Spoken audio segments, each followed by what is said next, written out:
Self-destructive behavior is really, really silly, kind of stupid, and if you think about it, there's no other way to put it. That kind of activity that you do that you know you shouldn't, but you end up doing it anyway. I'm filming this in the car park of a lookout in a local area in the city that I live in, and I thought it would be a nice quiet place to film tonight. But it turns out there's a bunch of kids around that are mucking about. They're doing burnouts around the roundabout before and making a whole lot of noise. I know that it's maybe not the best place to film, so if you hear some outside noise coming in from those guys over there, then you know that's what that is. I was considering not shooting this video here because of the outside noise and the added distraction, but I thought that it would be a really good exercise for myself to practice filming in an area like this where there is other people around, because it's not always going to be the case that I'm going to have a perfect place to film, and it's not always going to be the case that I'm going to be able to film in the privacy of my own home where no one can see me and nobody can hear me. So back to my original point, the stupidity and the silliness of self-destructive behavior. There's a few people that I follow that view life through a very narrow lens. And we all have lenses that we view our life through. People like Elon Musk, his lens is what gets us closer to Mars. Every decision that he makes on his life and through his daily basis, he puts it through that lens and decides which is the best course of action here. Which decision, which outcome from this situation gets us closer to being on Mars. Another person that I follow is Brian Johnston, not the Liver King, the other one, the vampire one, the guy who's trying to reverse aging and live forever, that fella. His narrow lens is, does this reduce my speed of aging? And again, everything he does in his life goes through that lens, and that's how he decides whether or not it ends up in his protocol. And it kind of simplifies things in life a lot to have a narrow lens. We all have lenses that we view things, that we make decisions in life based upon. And oftentimes they're not narrow, they're very broad, and that means that the decisions you might make about a certain situation on one day are different to, you know, the decisions that you might make about that same situation on another day. And that's normal, of course, for you to change your mind from day to day. But when it comes to making choices about, let's say, what should I have for dinner, you might consider, well, no, I'm tired, and you start to convince yourself that you need to eat takeaway food or something nasty for the day. It's pretty easy to convince yourself of something like that.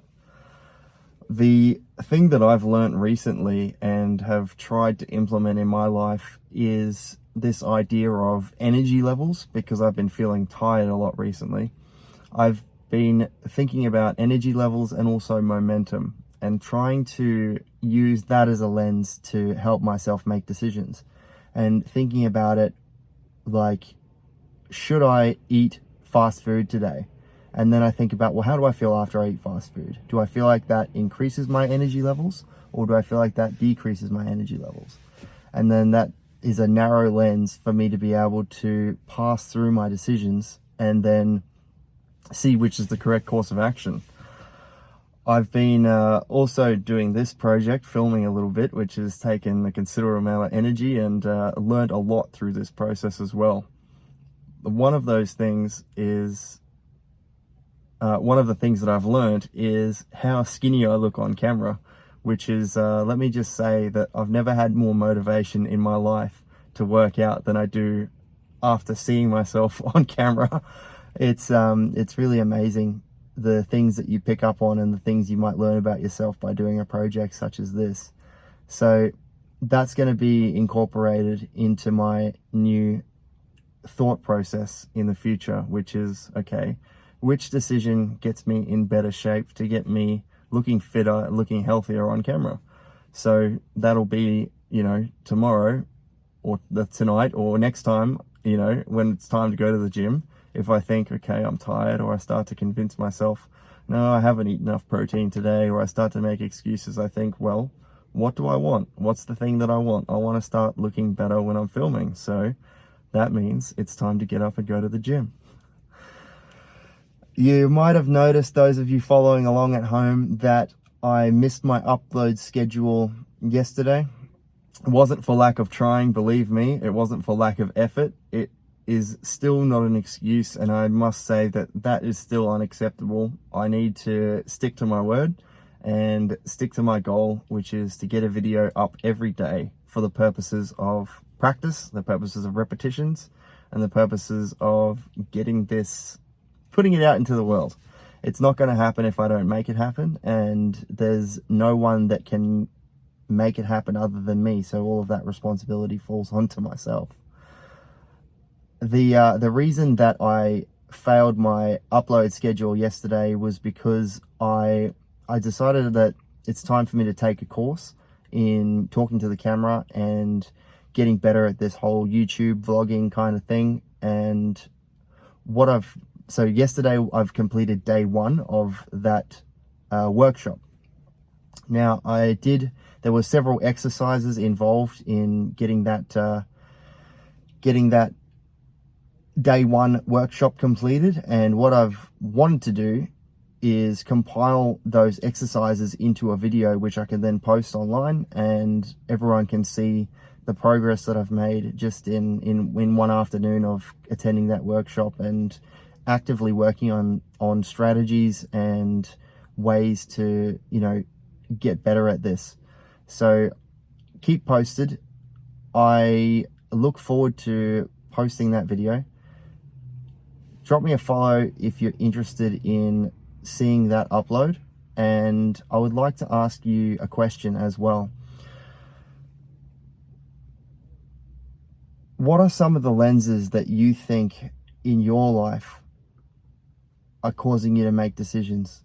And also, what kind of a narrow lens do you think you could apply to your life to help you make better decisions on a daily basis? And that means different things for a lot of different people. Obviously, one person's definition of, let's call it self-destructive behavior, to stick with the theme of the video, is different to another. My version of that is doing bad things for the body, staying up late, eating fast food, being lazy, not exercising. That's all what I'd consider self-destructive behavior for me. Those activities reduce my energy levels, and they don't align with my goals of getting these videos up online, getting better at talking to the camera, improving my online business, improving my skills in the online space, for example. So yeah, that's my question out to the world. If you've made it this far in the video, maybe let me know, and let me know you're here. It'd be really good to see some comments pop up at the bottom of this.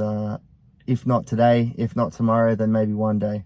But what do you think are the lenses, or what lenses could you apply to your particular situation to help you with better decision making? Thanks for your time. Have an awesome day. Please, for the love of God, have an awesome Friday, and take 15 minutes for yourself, even if you are fulfilling responsibilities right now, even if on a Friday, or even whatever day it is for you, whenever you're watching this. Take 15 minutes just to do something nice for yourself. I know that I often forget to do that, and it's that might be another example of something that someone might even call self-destructive. Have a great day. I'll see you in the next one. Bye.